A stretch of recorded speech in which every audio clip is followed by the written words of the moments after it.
Wahai sekalian manusia, bencana gempa ini tidak terjadi melainkan karena sesuatu yang kalian perbuat.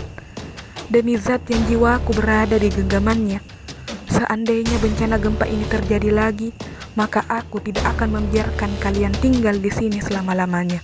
Umar bin Khattab. Musibah kembali menyapa bangsa Indonesia di awal 2021.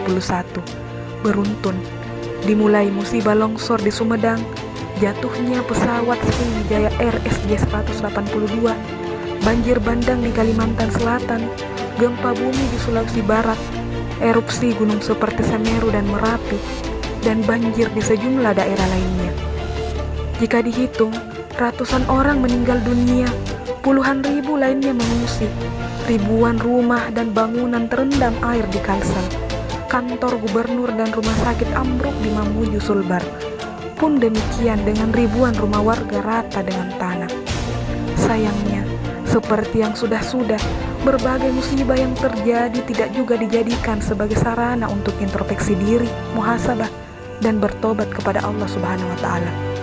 Hingga kini, belum ada pernyataan himbauan agar masyarakat menjauhi maksiat dan bertobat kepada Allah Subhanahu wa Ta'ala.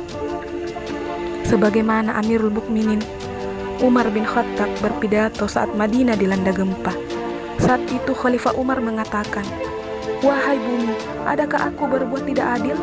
Lalu berkata lantang, "Wahai penduduk Madinah, adakah kalian berbuat maksiat? Tinggalkan perbuatan itu, atau aku akan meninggalkan kalian." Maksiat penyebab gempa. Allah Subhanahu wa Ta'ala berfirman dalam Quran surat Ar-Rum ayat 41, "Telah nampak kerusakan di darat dan di laut disebabkan karena perbuatan tangan manusia, supaya Allah merasakan kepada mereka sebagian dari akibat perbuatan mereka, agar mereka kembali ke jalan yang benar." Syekh Muhammad Ali As-Sabuni dalam kitab tafsirnya Sofwatut Tafasir menulis, "Telah nampak kerusakan di darat dan di laut disebabkan karena perbuatan tangan manusia. Tampaklah musibah dan petaka di darat dan lautan karena perbuatan maksiat dan dosa umat manusia." Al-Baidawi berkata, yang dimaksudkan kerusakan adalah paceklik, banyak kebakaran, tenggelam, sirnanya berkah, dan banyaknya kerugian karena maksiat manusia. Ibnu Katsir berkata, "Jelaslah bahwa kerusakan pada tanaman dan buah-buahan adalah akibat kemaksiatan manusia, sebab baiknya bumi dan langit adalah berkah ketaatan. Supaya Allah merasakan kepada mereka sebagian dari akibat perbuatan mereka.